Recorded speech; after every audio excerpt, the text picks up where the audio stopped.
திருப்பூர் மாவட்டம் காங்கேயம் சுற்றுவட்டார பகுதிகளில் ஆடு மாடுகளை கொடிய நோய் தாக்கி வருவதால் விவசாயிகள் வேதனை அடைந்துள்ளனர்.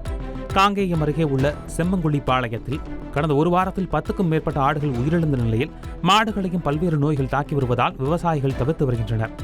சுமார் 7 கிலோமீட்டர் தொலைவில் உள்ள கால்நடை மருத்துவமனைக்கு கால்நடைகளை கொண்டு சென்றால் அங்கு மருத்துவர்களோ பணியாளர்களோ பணியில் இருப்பதில்லை என்றும், போதிய ஊசி மருந்துகள் இல்லாததால் தனியார் மருத்துவரிடம் பணம் கொடுத்து சிகிச்சை பார்க்க வேண்டிய நிலை ஏற்பட்டுள்ளதாகவும் அவர்கள் வேதனை தெரிவித்துள்ளனர்.